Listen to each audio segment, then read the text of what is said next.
The alleged new leader of the Rams defense is on the trading block. The Dodgers and Tony Gonsolin think he can return from Tommy John surgery this season. And Marco Reus, he's not Zlatan, but he might be the ideal apex predator for the Galaxy. Good morning. I'm James. This is your daily dose of sports and snark for the greatest sports city in the world, Los Angeles. This is the faithful Angelenos morning report. So it is August 26, 2024. I am back in Northern California for work, wearing my Dodgers and Galaxy gear and not giving 1/10 of a damn what the people here think of me for wearing it. By the way, we added new subscribers to the Angeleno Familia yesterday. Thank you for getting in on the ground floor. And if you like being in the know about LA sports, clickety-clack the like button. Clickety-clack the subscribe button. There's a notification bell. Hit that. It'll let you know when we drop new content. Sharing is caring. Let people know we exist, and by all means, comment. Now, before we go through the news and notes, a look at the scoreboard. Dodgers 3, Tampon Bay 1. Mookie Betts hits a 2-run home run in the 8th to win it. Kike Hernandez also homered. Gavin Stone pitched 7 innings. He allowed just 1 run to the Rays, and the Dodgers keep a 3-game lead in the division.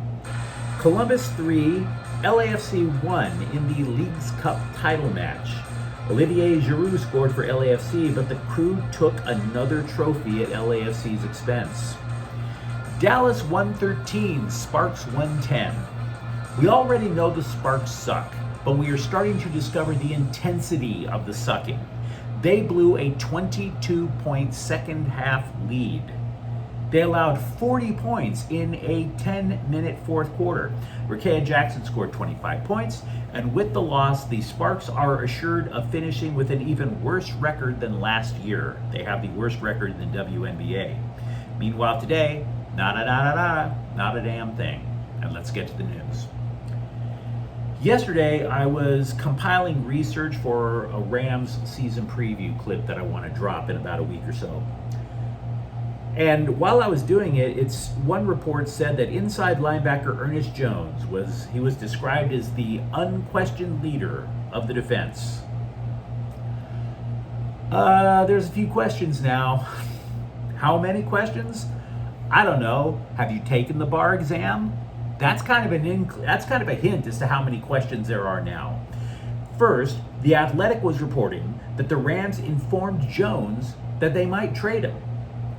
Then, ESPN reported that Jones was granted permission to seek a trade. Then, Jones went to social media to claim that he never asked for a trade. All of this is a head scratcher because we were all under the impression that Jones was in fact going to be the leader of the Rams defense. And now it suggests like overnight there's a falling out between the two sides.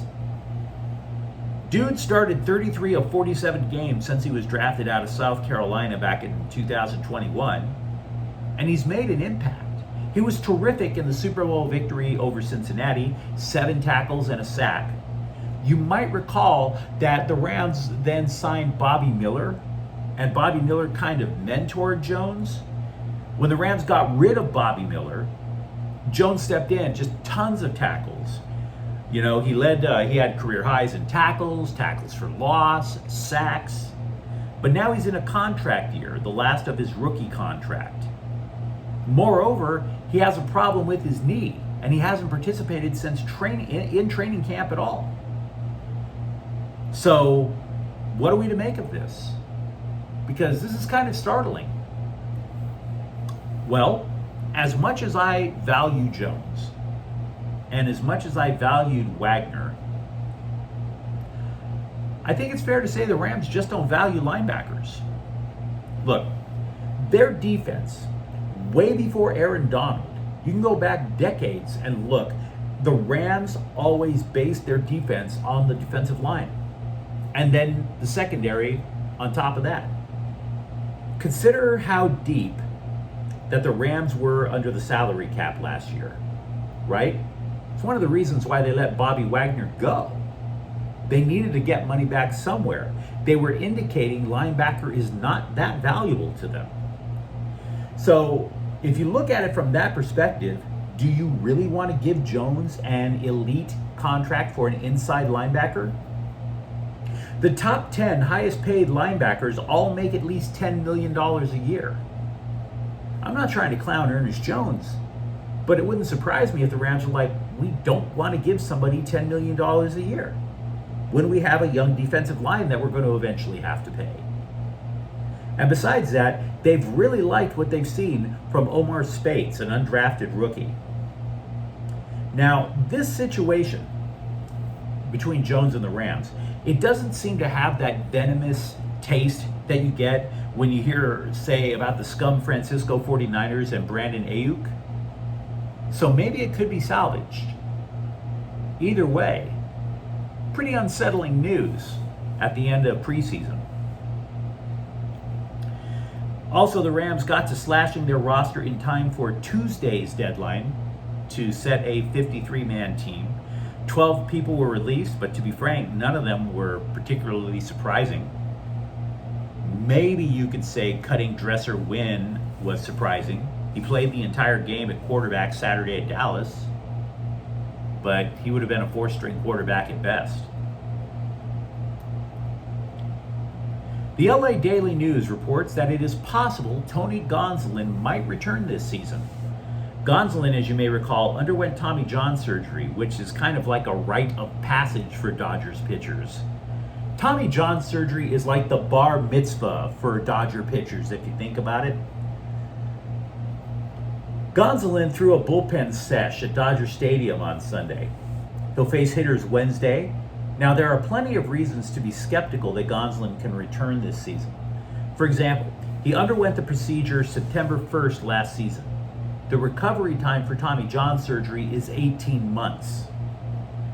Now, Dave Roberts said, quote, "I think that's a good mindset for Tony to kind of shoot for something this year. If all things line up, great, and if it doesn't, then we can pivot to 25, unquote. Gonsolin said he's going to have a clear idea if a return is plausible by the start of September, so in other words, in about a week. Meanwhile, Yoshinobu Yamamoto will make a minor league rehab start Wednesday for AAA Oklahoma City, and Walker Buehler has his next start pushed back a day. It's going to be Wednesday now, in order for him to get an extra day off. As we all know, he's on the comeback from his own Tommy John surgery, and there's just no getting around it. He's been stinking up the joint. There have been multiple attempts to rouse the sleeping giant of Major League Soccer, the LA Galaxy. They would go out and sign big names, and in the hopes that that would be somebody who would just single-handedly, like a wizard, drag them to a 6th MLS Cup. And it just hasn't happened. Got so bad to the point that there was a boycott against the Galaxy's front office last year, because the fans were seeing these big names coming in not as an indication of a will to win, but as an indication to sell jerseys. I was at the first El Tráfico, and that turned out to be the debut for Zlatan Ibrahimovic in a Galaxy kit, and I had never witnessed a performance like that in a live soccer match before. Zlatan fancied himself a lion, an apex predator. And if you see the clip of El Tráfico in Zlatan's debut, you would understand why he was an apex predator. So the Galaxy have signed a midfielder from Germany, a legend named Marco Reus. Marco Reus is not a lion. But what I saw of the German legend's debut in LA on Saturday was still kind of like an apex predator. Just not a lion, more like a crocodile, more like a python, the type of predator that stalks the prey before the kill. The man played 28 minutes and took over the game 10 minutes in, not by being a ravaging animal, but with his patience. Whereas Zlatan overwhelmed you with violence, Reus was stealth. He would just sneak behind, finds open spots on the pitch, and he delivered a clever assist to Ricky Puig and also scored in a hard-fought victory over Atlanta. So the Galaxy are feeling themselves right now. Galaxy manager Greg Vanney told ESPN, quote, "He came in and he brought class, composure, intelligence obviously, quality, a lot of things. In a way, he made things look a little bit easy at times, where it's just smooth in the flow and the rhythm of the game and just picking things out, unquote. In other words, like I was saying, not like a lion, more like stalking the prey. They lead the Western Conference now by 5 points, and the Galaxy are now admitting to thinking bigger. What was Galaxy GM Will Kuntz's sales pitch to Reus before he signed? Quote, "My conversation with Marco was like, look, essentially, you can come here and wake a sleeping giant," unquote. Over at Heritage Hall, the LA Times noted that Jaden Maiava had left an assured starting spot as quarterback for UNLV, a team he led to a bowl game last year. He led an assured starting spot in order just to compete at USC. And the LA Times, they write about his bright future despite losing the quarterback gig to Miller Moss, and they wrote about it as if we weren't going to see this guy until next season. And that makes sense, because before he got to USC, the guy hadn't even been taught how to drop back to pass properly. His athleticism accomplished wonders, but his technique led to big problems. But not see him until next year? I'm not sure I'd go that far. Consider this. If the Trojans start out the season 1-2, which is entirely possible because they have road games against LSU, that game's over in Vegas, and then 2 weeks later they fly across the country to play at Michigan. They lose both of those games, they start off 1-2. Don't be surprised if Moss gets scrutinized quickly, even if he performs well. USC's fans do not respond well to losses. Later this week, I'll post previews, by the way, for both USC and UCLA. One change with the Trojans that has mostly gone unnoticed is they finally have a special teams coordinator. Ryan Doherty benefited from a rule change by the NCAA. There used to be a limit of the number of coaches who could instruct on the field. So Doherty was basically, for lack of a better term, just a silent partner. Now he actually gets to go down on the field and coach. So theoretically, maybe the kicking game for USC and hopefully coverage will improve. Lincoln Riley said the Trojans are close to finishing their offensive line. We already knew that. The only hole is right guard, but a four-man battle for that position has been reduced to 3. And 2 of those guys have complications. Amos Talalele has only become a full participant in practice lately. Gino Quinones is still working back from a bulky knee problem. So that leaves Alani Noah, but the job isn't even his yet. So the line obviously matters. Just because 4 of the starters are etched in the lineup doesn't mean all that much. It's been driven into the ground. It's ad nauseum how the Big Ten teams are significantly more physical, and how USC over time, going back to former coach Clay Helton, had just become more of a finesse team. And by the way, USC also has little depth on the offensive line. So this is a problem they need to solve relatively soon. Eric Portillo is one of 3 potential goalies for the future for the LA Kings.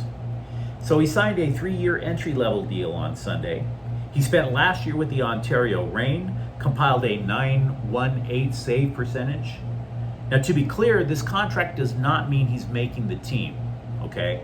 All signs point to a Darcy Kemper-Dave Rittich pairing while those 3 prospects duke it out. Portillo is considered likely to make the NHL next year as a reserve. He's going to be Ontario's lead goalie this year. But you let me know what you think in the comments thread. Talk to me, for example, about what would happen if the Rams not only lose Aaron Donald as a team leader, but Ernest Jones as well on defense. Do you actually think Tony Gonsolin has a shot to pitch this year? And if you enjoyed the content, don't forget to subscribe to Faithful Angelenos. We're talking LA sports every single day here. Thank you for watching. I'm James. We'll be back tomorrow. Faithful Angelenos is a Kian Cortail Queso production. Take care.